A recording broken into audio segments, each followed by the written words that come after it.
Pernah nggak sih kalian ngidam sesuatu sampai kepikiran buat nyebrang negara cuma buat nyobain yang aslinya? Kedengerannya gila ya. Nah, ini dia nih ceritanya. Kisah tentang gimana hasrat simpel buat makan semangkuk mie, malah jadi petualangan internasional dadakan bareng teman-teman lama. Semuanya berawal dari sini. Cuma momen biasa aja, lagi di mall. Tapi ternyata itu yang memicu ide gila. Ide yang akhirnya, jadi jauh lebih besar dari yang dibayangkan. Ini nih pertanyaan yang mungkin kita semua pernah punya. Cuma bedanya, buat si penulis cerita ini, pertanyaan itu nggak cuma berhenti di kepala. Justru pertanyaan itu jadi tiket buat jalan-jalan. Oke, kita bahas lebih dalam yuk. Gimana ceritanya sih cuma gara-gara kepikiran mie, kok bisa jadi rencana perjalanan lintas batas yang ngajak teman-teman dari mana-mana? Buat yang mungkin belum familiar, mie Pontianak itu, mie pangsit yang populer banget. Coba bayangin deh, mie yang kenyal, ada pangsitnya yang gurih, terus disiram saus tomat yang agak manis atau kecap asin yang kental. Nah, penulis kita ini udah makan mie ini lebih dari 10 tahun loh, tapi tiba-tiba dia sadar, dia sama sekali nggak tahu apa-apa soal kota asal mie ini.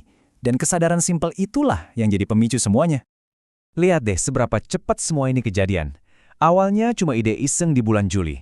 Gak lama, temannya si Enrico ngusulin tanggal. Dan tahu-tahu aja udah ada 8 orang yang siap buat misi mie ini. Ini bukti banget ya gimana ide yang kelihatannya sepele bisa nyatuin banyak orang dalam sekejap. Nah, sekarang kita lompat ke hari H-nya. Kita lihat gimana prosesnya. Soalnya kan bikin rencana itu gampang. Tapi ngumpulin 8 orang di satu tempat pagi-pagi pula, wah itu tantangan beneran. Perjalanannya dimulai dengan sedikit drama, hehe. Mereka ketinggalan bus pertama, jadi harus buru-buru cari rute lain. Nah ini kan gambaran yang jujur banget ya dari perjalanan rame-rame. Pasti ada aja dramanya, ada aja kacaunya. Tapi ya entah gimana akhirnya beres juga. Totalnya 8 orang. Jadi ini udah bukan solo trip lagi ya, ini udah kayak reuni kecil-kecilan. Pas banget jumlahnya buat petualangan seru. Dan disinilah mereka semua ketemu. Setelah perjalanan dari arah yang beda-beda, akhirnya 8 sekawan ini ngumpul di restoran Kinhua. Siap buat sarapan dulu sebelum petualangan yang sesungguhnya dimulai. Akhirnya, momen yang ditunggu-tunggu datang juga. Setelah semua rencana dan perjalanan pagi yang agak ribet tadi, rombongan ini akhirnya ada di dalam bus menuju Pontian. Ya, jantung dari misi mereka.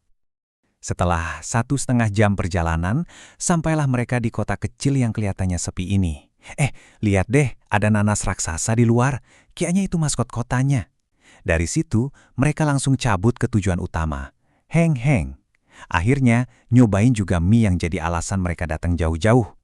Jadi, setelah perjalanan jauh dan penantian panjang, gimana rasanya? Jawabannya, lumayan. Bukan review yang jelek sih, tapi rasanya agak anti klimaks ya. Oh ya, dan porsinya kecil banget, sampai-sampai mereka harus pesan porsi kedua. Nah, dari sinilah ceritanya jadi makin seru. Misi utama soal mie udah selesai, dan ternyata kota Pontianak sepi banget. Terus ngapain lagi dong? Di momen inilah spontanitas ngambil alih. Dan ini dia, gambaran sempurna dari dinamika liburan rame-rame.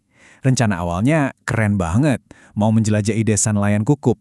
Kenyataannya, mereka malah ke Mall Mid Valley. Kenapa coba?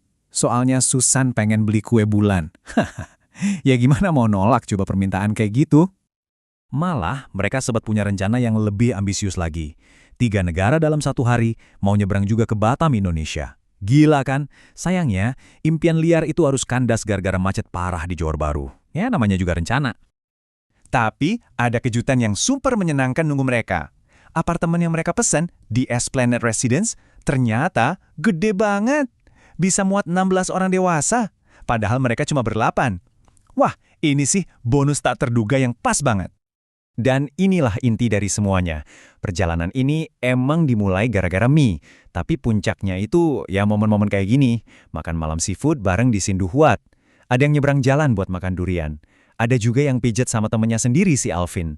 Tapi yang paling penting, bisa ngobrol dan nostalgia bareng teman-teman yang udah dikenal selama 30 tahun. Nah, itulah yang paling berharga. Sekarang ceritanya kembali ke titik awal. Pas udah balik ke Singapura, si penulis ngelakuin satu hal terakhir buat menuntaskan misinya. Apa itu? Ya, adu rasa terakhir antara mie Pontian yang asli dari Malaysia sama versi yang biasa dia makan di Singapura. Terus, hasilnya gimana? Ternyata suaranya pecah. Si penulis, dia lebih suka versi Singapura yang emang udah jadi favoritnya. Sementara temennya, Alvin, keukeh bilang versi asli di Heng Heng jauh lebih enak. Jadi ya, nggak ada pemenang yang jelas di sini. Pada akhirnya, perjalanan ini ngajarin kita sesuatu. Mungkin pertanyaan mana yang lebih enak itu salah. Mungkin jawabannya bukan soal rasa mie-nya, tapi soal pengalaman nyarinya. Bisa jadi, makanan paling enak itu ya makanan yang kita nikmatin bareng teman-teman dekat. Jadi, mie mana yang sebenarnya lebih enak? Mungkin kita nggak akan pernah tahu pasti, dan mungkin itu nggak jadi masalah sama sekali.